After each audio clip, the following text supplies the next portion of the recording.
You're listening to What She Said on Canada Talks.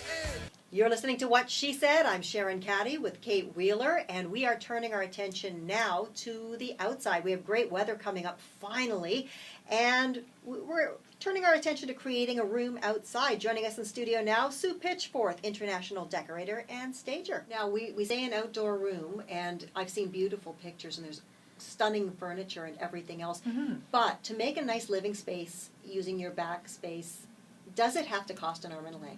Oh, absolutely not. And a lot of what you may want to have in your outdoor room, you may have in the garage, in the shed, or in the basement. And it's all about sort of creating a space, being creative. And it really just sort of pull things together, different urns and pots, and maybe you've got an old table that's in pretty bad shape and you want to paint it and you want to put it outside. It's amazing what paint and spray paint will do to transform a piece. Okay, so say we're looking outside right now, and I've got to say it looks pretty bleak out back of my place. Where do you begin? How do you start? You start by picking up the dog Dog poo. That's right. Well, That's number one. That's a big start. I've been working on it, but it's amazing what he got into over the winter. Sounds like a healthy dog. He's little, but he's oh busy. Yes. So I guess really, you know, the number one thing you really need to look at is where is your space? How much space do you have? And after that, what do you want to? How do you want to use the space? And number one, you need to figure out seating. How many people do you want to have sit in that area? And what is the function of that place? You know, obviously you want to have a few seats, a couple of tables. Do you want to have plants there? If it's an area that's that's really not private, one of the very simple things that you can do is just, you know, pick up a very inexpensive bamboo blind and just use that as a wall that can be lifted up and down. This whole outdoor space is really about changing things up, having it movable depending on how many people you have.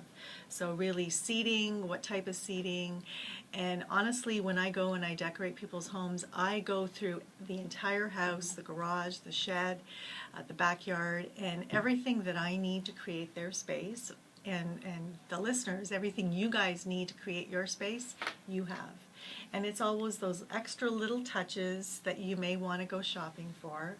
Because when you start creating and decorating, sometimes you get the bug and you want to go shopping but not spend a lot of money. Well, I found that the best inexpensive spruce up for outside that I did, because when I moved and I wasn't ready for a whole lot, I had some old outdoor furniture, which I'm going to replace this year, but old stuff, and I went and I bought cushions, those outdoor cushions that were bright and cheery and looked quite nice, and I stuck those on, and that little tiny thing made all the difference.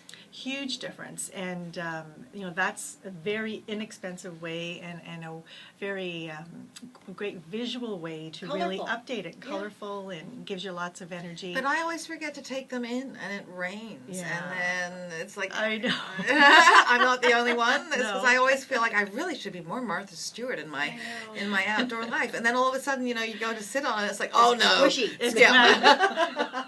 And then you have people coming over and you've got this big spot. Yeah, it's awesome. Honestly, the cushions are wet. But they dry eventually. They do.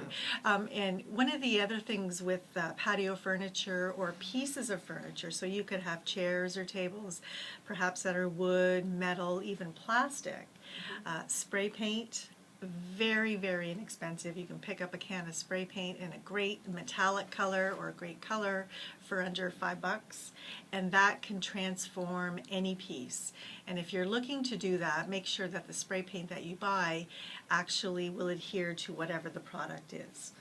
That is, between the spray paint and between the cushions, you've got a great opportunity to create a really neat space. And what about outdoor fireplaces? Because in Toronto, because that's where I live now. I mean, up in the country, we had like an actual fire pit, but you're not allowed to have even a chimenea or any kind of open spark, in the city at all. So, but it's nice to have that, that atmosphere and that warmth. But those, I mean, I've seen some that are, many, many thousands of dollars. Do you have Any tips for how you can do something like that? That's Well, I more think cost-effective? we all would love to have that and dream and to aspire to have that. But when you're the reality of living in an urban environment where there are bylaws, municipal bylaws, so I always think, how can we sort of take the feel and the look of fire and bring it down? So there's so many different. There's pots out there that actually have the oil that you can burn. You can put that on your table. You could have an area in your backyard where you have a larger pot that has the gas, it's gas powered. You could actually have people sitting around that so it looks like it's a real fire, but it's not. It is a challenge because I think everybody loves to have that type of look, but you're very cognizant of what might happen. So I really like the different pots out there, and you could pick up a really nice one for $20. Yeah. Yeah, they're very, very. They're really out there in the marketplace, very accessible to everybody. And again, it does bring you the element of fire, and then the element of water. Small little fountains, tabletop fountains. You can even, if you've got the bug and you want to create your own DIY fountain, that's another great element you can add to your outdoor room. Well, we are chatting with international decorator and stager Sue Pitchforth, and we are getting ready for the warmer weather, finally, spending a little time outside. Now, we're talking about where to sit and the possibility of adding that warmth, but we also want to cook outside. And yes, we have a barbecue out there, but can we expand that into more of a cooking center, again, without having to break the bank to do it? Oh, absolutely. The whole outdoor kitchen, however grandiose you want it to be. You could even you can go thrift shopping, or you may even have pieces of furniture in your home that you're not using, that you don't know what to do with. It could be an old table, it could be an old island, and you could sort of transform that and take that out into the outdoor kitchen. And what I would do, if you can't afford, like most of us, to spend all those thousands of dollars, you could have pieces of that outdoor kitchen. And you can have an island there where you can have pieces. So you can sort of do a DIY outdoor kitchen, so to speak. Nice. What about carpets and flooring and things like that? I mean, I've seen that they've got some outdoor Yes. carpets out there now, but how do you? Yeah, they definitely do. There's some great outdoor carpets that you can purchase. They're colorful. They cover not so nice decks or not so nice spaces on your patio. Just make sure that whatever that rug is that you're buying, it's an outdoor rug. Same with the cushions that we talked about earlier. They have to be outdoor fabrics, because if they're not, they get moldy, Yeah, it's gross. and you don't want to go there. But when you have the outdoor rugs, somehow the idea, it's funny, I'm okay with the cushions. The outdoor rug kind of just seems a little sketchy to me sometimes, but I'd love to try it because they do look great in the photographs. What about when it rains, or what about rolling them up to store? Like, what do you have to do to keep it well? If it's a true outdoor rug, you can leave it outside, and it's a real challenge for anybody, especially with rugs and cushions.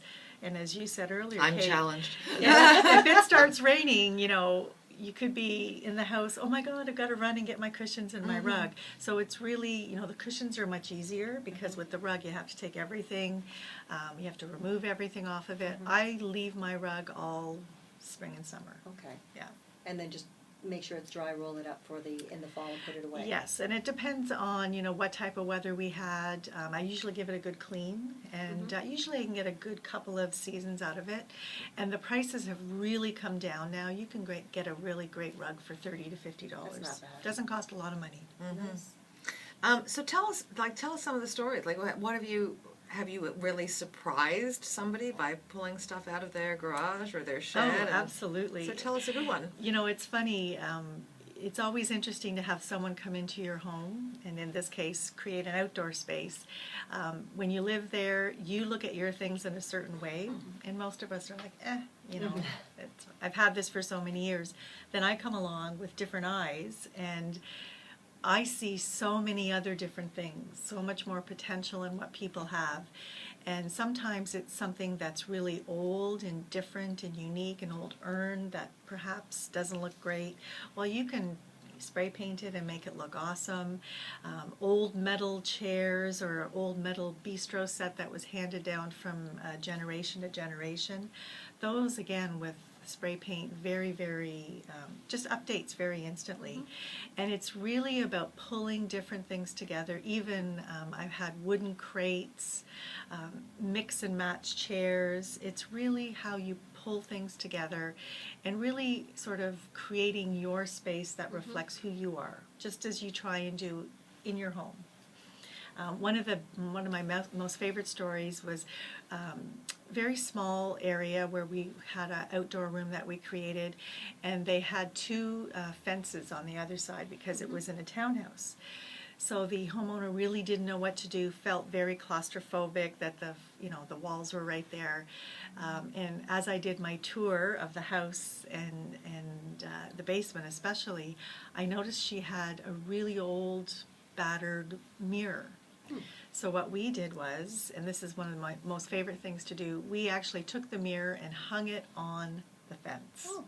And that was really great and then we sort of pulled everything else together, and it was really great because what it did, it made the space bigger, it appeared bigger, and it was really interesting. And ever since I did that, and when I posted on my Facebook page, that was a few summers ago, so many people now are doing that. And people now are picking up very inexpensive canvas art, and they're just That's kind of putting neat. it on their walls or on their fences. And you can treat the fence as a wall, and that really does help make the room become even more of a room. Well, I mean, I think all of this stuff is really easy for you to say because you have the talent, okay? So what about people that are sitting at home or in their cars listening to us and going, yeah, I'm just going to look at my stuff and see junk. I mean, how Step away from the garden.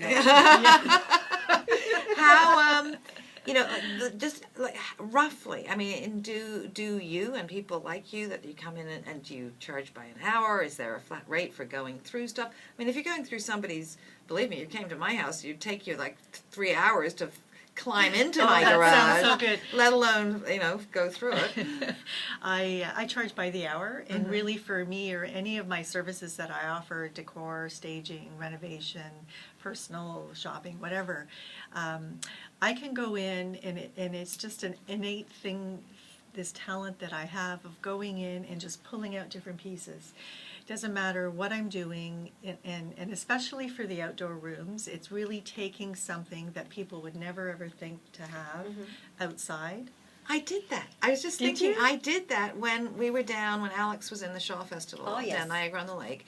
We were renting a little house down there because she couldn't leave. She didn't drive. She was 10. And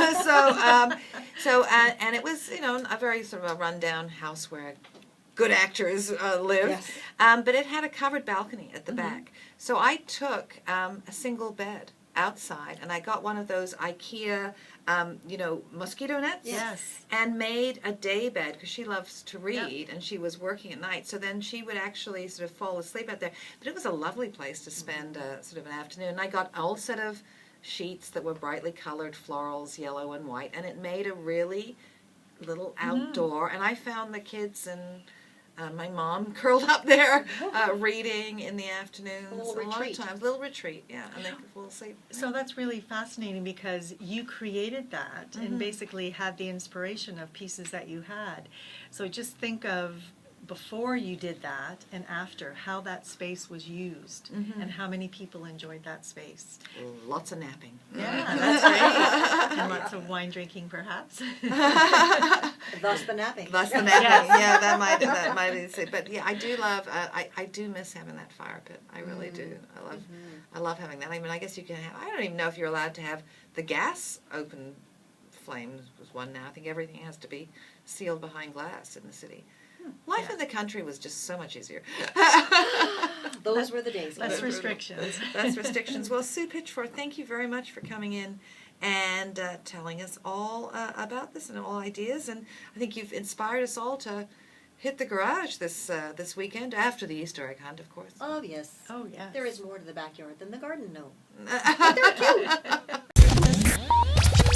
Click the channel subscribe button for full-length interviews and more from What She Said here on YouTube.